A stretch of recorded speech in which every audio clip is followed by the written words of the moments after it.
Nine national టీవీకి స్వాగతం. మాజీ సీఎం కేసీఆర్ పై మంత్రి ఉత్తమ్ కుమార్ రెడ్డి తీవ్ర విమర్శలు చేశారు. తొక్కుకుంటూ మేడిగడ్డకు వెళ్తామంటున్న కేసీఆర్ కు కళ్ళు నెత్తికెక్కి ఇష్టం వచ్చినట్లు మాట్లాడుతున్నారని మండిపడ్డారు. మేడిగడ్డ పిల్లలు కుంగిపోతున్నప్పుడు ఆయన సీఎంగా ఉన్న కేసీఆర్ ఎందుకు మాట్లాడలేదని ప్రశ్నించారు. కాళేశ్వరం ప్రాజెక్టులో కోట్లు దోచుకున్నారని ఆరోపించారు. కేసీఆర్ రైతులకు తీరని అన్యాయం చేశారని, ఇది ముమ్మాటికి కేసీఆర్ తెచ్చిన కరువేనని ఆయన అన్నారు. కేసీఆర్ మతి భ్రమించి మాట్లాడుతున్నారని ఆగ్రహం వ్యక్తం చేశారు ఉత్తమ్ కుమార్ రెడ్డి. రాష్ట్రంలో ఎక్కడ ఇబ్బంది లేకుండా కరెంటు సరఫరా చేస్తున్నామని అన్నారు. పాలేరు రిజర్వాయర్ కోసమే సాగర్ నుంచి నీళ్లు వదిలామని అన్నారు ఉత్తమ్ కుమార్ రెడ్డి. ప్రభుత్వ ప్రణాళిక ప్రకారమే నీళ్లు ఇస్తున్నామని చెప్పారు. ఉన్న నీటిని ఎలా వాడాలో ఎప్పటికప్పుడు సమీక్షిస్తున్నామని, కేసీఆర్ల దొంగ పాస్పోర్ట్లు నమ్మి రాజకీయాల్లోకి రాలేదని అన్నారు. ప్రాణహిత చేవేల జాతీయ హోదా కావాలన్న కేసీఆర్ అడిగారు. మళ్లీ కమిషన్లకు కకృతిపడి కాళేశ్వరం మొదలు పెట్టారని ఆరోపించారు. తెలంగాణ రాష్ట్రంలో ఇరిగేషన్ శాఖ అని, ఇరిగేషన్ ప్రాజెక్టులని సర్వనాశనం చేసింది కల్వకుంట్ల చంద్రశేఖరరావు. అతను నిన్న మాట్లాడిన భాష, మమ్మల్ని ఏమేమి మాట్లాడినాడు? లత్కోర్లమట, రండలమట, మరి ఇంకేమేమి మాటలు? చవటలమట, దద్దమ్మలట. చంద్రశేఖరరావు, మేమేమి దొంగ పాస్పోర్ట్లు అమ్మి రాజకీయాలకు రాలే. ఒక గొప్ప చరిత్రతో రాజకీయాలు వచ్చినాం. ఉన్న బాధ్యతలని నిజాయితీగా, కమిట్మెంట్, సిన్సియారిటీతో చేస్తున్నాం. నీలాగా కాంట్రాక్టర్ల కమిషన్ బ్రోకర్గా పనిచేయలే ఇరిగేషన్ సెక్టర్లో. సిగ్గుశరం ఉండాలి నువ్వు మాట్లాడిన మాటలకి. ఈ రాష్ట్రంలో నేను అంటున్న మాటలు ఇది రాజకీయ విమర్శలు కాదు, ఇది వాస్తవాలు. ఈ రాష్ట్రంలో కృష్ణా జలాలు కానీ, గోదావరి జలాల్లో కాంట్రాక్టర్ల కమిషన్ల కోసం కాంట్రాక్టర్ల బ్రోకర్లా పనిచేసి ఈరోజు ఈ పరిస్థితి వచ్చిందంటే నువ్వే కారణం. రైతుల పంటలు కొన్ని చోట్ల ఎండిపోవడం ఇది చాలా బాధాకరమైన విషయం. మా ప్రభుత్వం డిసెంబర్ నెలలో వచ్చి అప్పటికే వర్షాకాలం పూర్తయిపోయి అప్పుడున్న నీళ్లతో ఏ విధంగా ఈ రాష్ట్రాన్ని, ఈ ప్రజలకి మేలు చేయాలనే చిత్తశుద్ధి, కమిట్మెంట్, సిన్సియారిటీ, నిజాయితీతో ముందుకు పోతున్నాము. వర్షాకాలంలో నువ్వు ముఖ్యమంత్రి,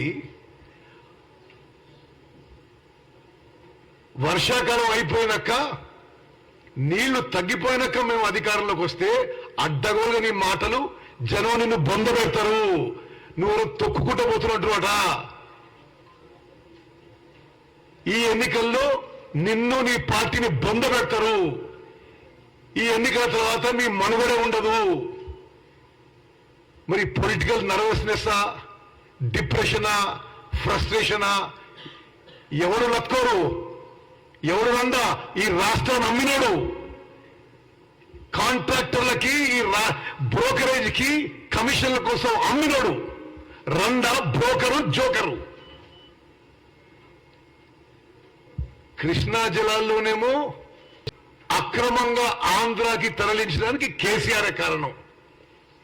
జగన్మోహన్ రెడ్డితో 2-3 సార్లు ఏకాంత చర్చలు జరిపి హలై బలై చేసుకొని విందుల విలాసాలతో ఉంటూ మీరు ఇప్పుడు ఈరోజు ఇబ్బందికర పరిస్థితుల్లో ఈ ప్రభుత్వంలో ఇంతకంటే దుర్మార్గం, నీచమైన ఇంకో విషయం ఉండదు. హత్య కేసులో నిందితుడిగా ఉన్న అవినాష్ రెడ్డికి సీఎం జగన్ టికెట్ ఎలా ఇస్తారని ఏపీసీసీ అధ్యక్షురాలు వై షర్మిల ప్రశ్నించారు. కడపలో ఎన్నికల ప్రచారం నిర్వహించిన ఆమె పెద్ద దర్గాలో ప్రత్యేక ప్రార్థన చేశారు. అనంతరం మాట్లాడారు. వివేక హత్య కేసులో అవినాష్ ను సిబిఐ నిందితుడిగా తేల్చిందని అన్నారు. బాబాయ్ హత్య విషయంలో జగన్ ఎందుకు మౌనం వహిస్తున్నారో చెప్పాలని కోరారు. హత్య రాజకీయాలను ప్రోత్సహించే వారికి ప్రజలు ఓటుతో బుద్ధి చెప్పాలని పిలుపునిచ్చారు షర్మిల. ముస్లింలకు ఎన్నో వాగ్దానాలు ఇచ్చారు జగన్, ఒకటిని నెరవేర్చారా అని ప్రశ్నించారు. ముస్లింల పక్షం నిలబడేది కాంగ్రెస్ పార్టీ మాత్రమేనని, స్థానిక ఎంపీ అవినాష్ రెడ్డి ఒక్కరోజు కూడా కడప స్టీల్ ప్లాంట్ పై మాట్లాడలేదు. కడప ప్రజలను నేను ఎప్పుడూ అందుబాటులోనే ఉంటాను, వైఎస్ఆర్ల సేవ చేస్తా అని షర్మిల అన్నారు.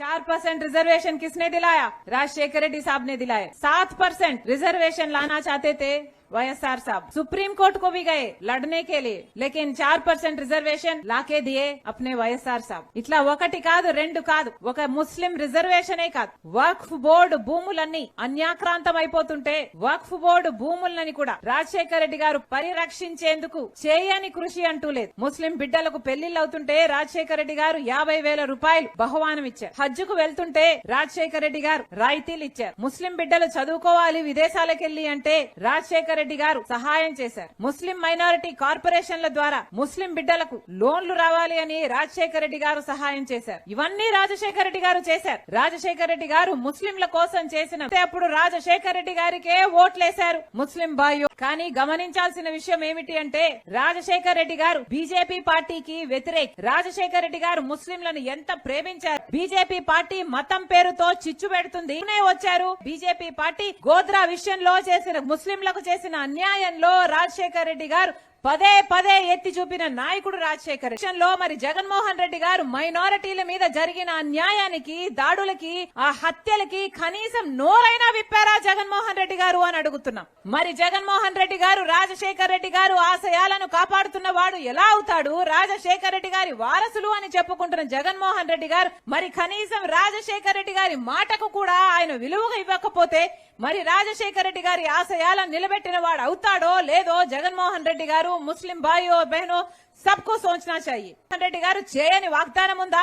ఇమామలకు 15,000 జీతం ఇస్తామని చెప్పారు. ముస్లింలు ఎవరన్నా చనిపోతే ప్రమాదవశాత్తు బీమా కోసమని 5 లక్షల రూపాయలు ఇస్తామని చెప్పారు. ముస్లిం బిడ్డల పెళ్లిళ్లైతే 1,00,000 రూపాయలు ఇస్తామని చెప్పారు. ముస్లిం బిడ్డలు ఫారెన్ వెళ్లి చదువుకోవాలంటే 5 లక్షలు ఇస్తామని చెప్పారు. ముస్లిం బ్యాంక్ అని చెప్పారు. ముస్లింల కోసము రిజర్వేషన్ బేసిస్ లో నామినేటెడ్ పోస్టులకు కూడా అవకాశం చేర్చుకోవడం ప్రారంభించిందే కాంగ్రెస్ అని బీఆర్ఎస్ కార్యనిర్వాహక అధ్యక్షుడు కేటీఆర్ ఎక్స్ వేదికగా విమర్శించారు. కాంగ్రెస్ పార్టీ ఫిరాయింపులపై మనసు మార్చుకున్నట్లుగా కనిపిస్తుందని చెప్పారు. ఎంపీ ఎమ్మెల్యేలు పార్టీ మారితే సభ్యత్వం రద్దు అనే హామీలను ప్రకటించిందని తెలిపారు. 10వ షెడ్యూల్ చట్ట సవరణ స్వాగతించిందని అన్నారు. కానీ కాంగ్రెస్ ఎప్పటిలానే చెప్పేదొకటి చేసేదొకటి అని కేటీఆర్ విమర్శించారు. ఇచ్చిన హామీకి వ్యతిరేకంగా వారు విధానాలు ఉంటాయని అన్నారు.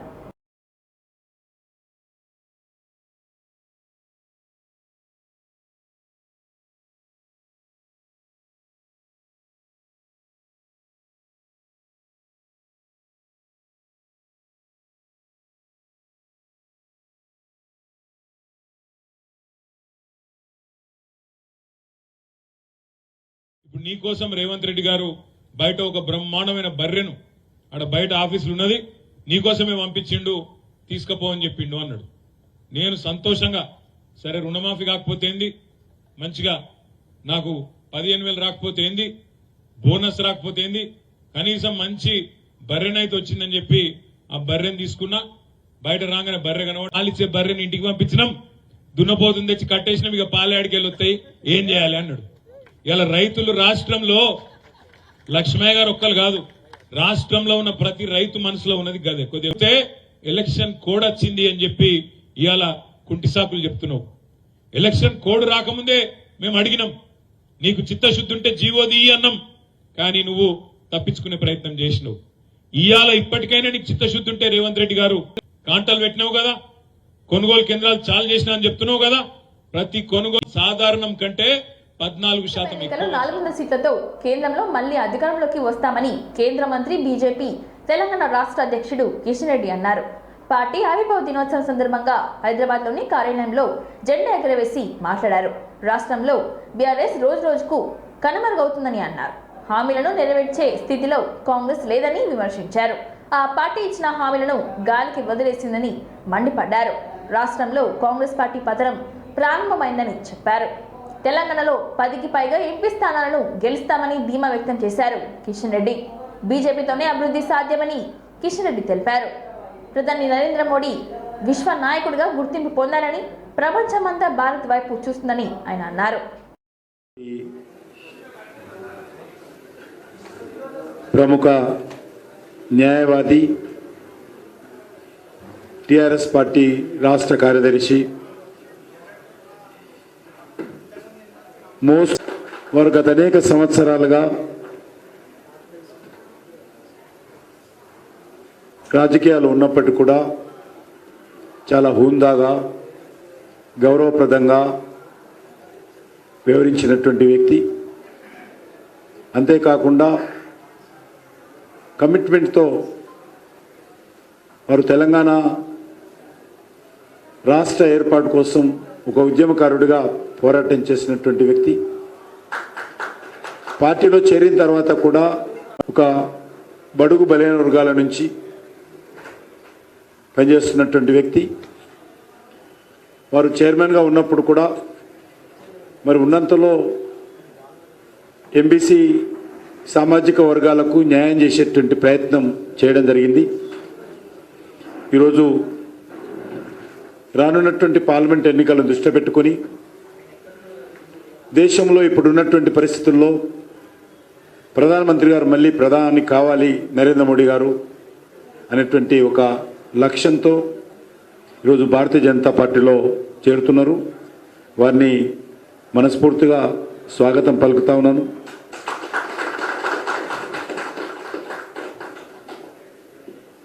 కాంగ్రెస్ పార్టీ ఈరోజు అమలు కానటువంటి మరికొన్ని హామీలు ఈరోజు ఇవ్వడం జరిగింది.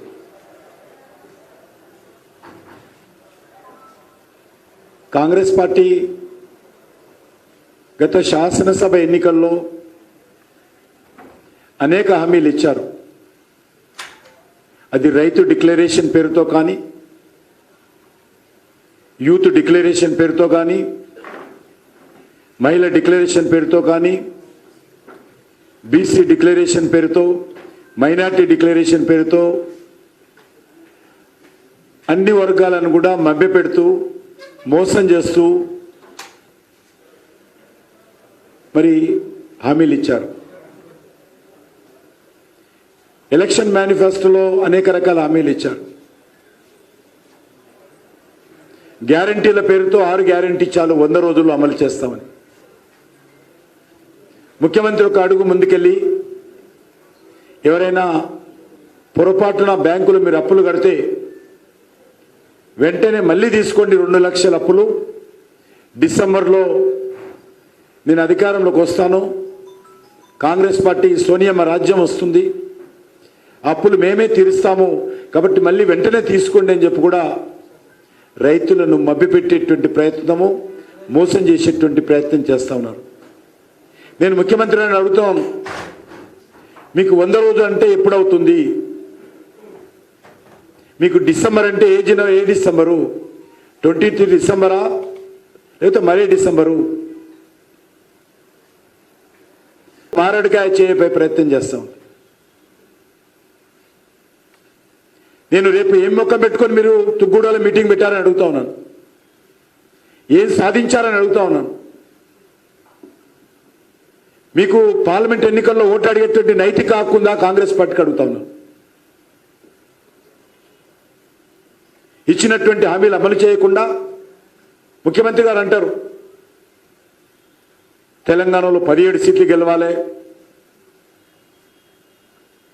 రాహుల్ గాంధీ ప్రధాని కావాలా, కేంద్ర ప్రభుత్వం పైసలు ఇవ్వాలా. ఒళ్ళు దగ్గర పెట్టుకొని మాట్లాడాలని హెచ్చరించారు మంత్రి పొన్నం ప్రభాకర్. ఎవరిని తొక్కుతారో చూసుకుందాం రా అంటూ సవాల్ విసిరారు. కేసీఆర్ భాష చూస్తుంటే సిగ్గుగా ఉందని అన్నారు. కేసీఆర్ అసహనంతో మాట్లాడుతున్నారని మండిపడ్డారు. చేనేత కార్మికులకు ఇచ్చిన ఒక్క హామీని కూడా కేసీఆర్ నెరవేర్చలేదని అన్నారు మంత్రి పొన్నం ప్రభాకర్.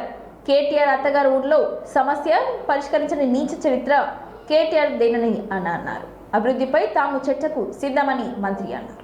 నిజంగా మీకు చాదనైతే 10 సంవత్సరాలు మాజీ ముఖ్యమంత్రిగా మీ అత్తగారు లేనటువంటి కుదురుపాకలో మేము ఎక్కడ కూడా ఏమి ఇబ్బంది పెట్టాం, స్వేచ్ఛగా మీరు అటుపక్క నిలుచో, మేము ఇటుపక్క నిలుచుంటాం, ప్రజలు ఏ పక్షం నిలుచుంటారో ఒకసారి చూద్దామా అని అడుగుతా ఉన్నాం.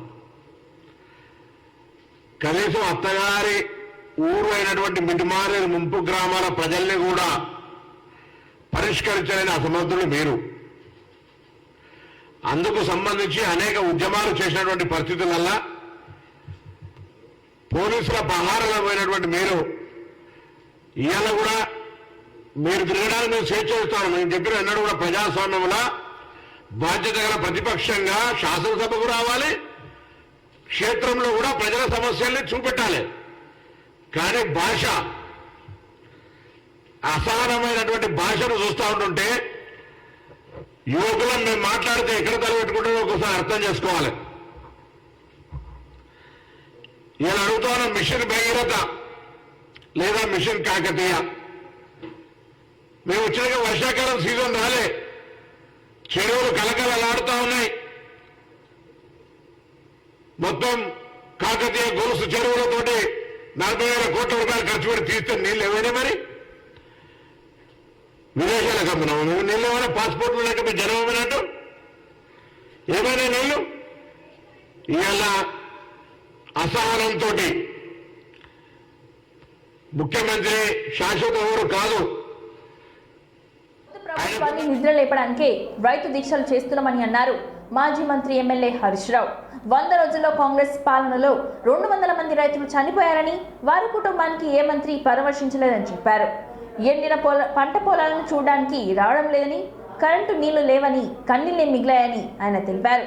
అధికారంలోకి వచ్చాక కాంగ్రెస్ కు కళ్ళు నెత్తికెక్కాయని, రైతు బంధు రానులకు చెప్పుతో కొడతాడంటాడు. మీతో చెప్పుతో కొట్టించుకోవడానికైనా మిమ్మల్ని గెలిపించిందని ఆయన ఆగ్రహం వ్యక్తం చేశారు. కేసీఆర్ హయాంలో పంట పండడం తప్ప ఎండుడు లేదని, కాంగ్రెస్ వచ్చింది కరువు వచ్చిందని ఆయన అన్నారు. సంగారెడ్డిలో జరిగిన బీఆర్ఎస్ రైతు దీక్షలో మాజీ మంత్రి హరీష్ రావు పాల్గొన్నారు. పార్లమెంట్ ఎన్నికల్లో కాంగ్రెస్ కు ప్రజలు తప్పకుండా గుణపాఠం చెప్తారని, మాట తప్పిన మీకు మళ్లీ మేనిఫెస్టో పెట్టే నైతిక అర్హత లేదని విమర్శించారు.